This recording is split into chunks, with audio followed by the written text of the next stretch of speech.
Can you checkmate? White is winning here, but you must find the best moves, and first off, you have this discover check against black if you move your king anywhere. So let's start by looking at the king moves. What can black do in response? Well, black has one really annoying defense here that they're basically going to do in every line. That is going to run their king to c8 and then over to b7. Here, you can play a check with your queen, but as soon as black gets their king to b7, you don't have any good follow-ups here, and as a result, this is just a draw because you cannot make any progress, and this path is very annoying because it is difficult to stop. If you move your king to any other square like to c5, black is going to do the exact same thing over to e5. Once again, king c8, you're not making any progress in those lines either. You can also try playing queen to g5 check. Once again, black will go to c8 and then over to b7. You are not making any progress. The only check you have here that prevents black from going to c8 is queen to g8 check. So this is the first correct move,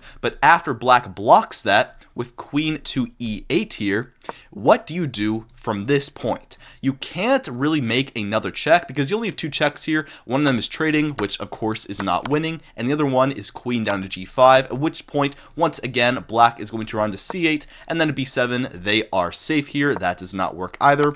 So the winning move here is not going to be a check. So let's start thinking, what do we actually have to prevent black from doing with this next move? One, we need to stop them from playing king to c8 because we know, of course, that escape square is not going to be good for us. We also need to prevent black from playing any good checks against us. That way they cannot simply check us forever, and it seems they have three good checks in this position, those being queen d7 check, queen to e7 check, and queen to f8 here.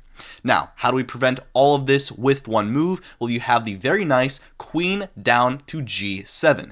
A subtle move, but it controls everything. Black cannot play any of those checks now, and if they run to c8, then you have queen to c7 checkmate. Black from this point really cannot do anything except give up their queen, at which point you are going to have a very quick checkmate, and of course, you have completely won.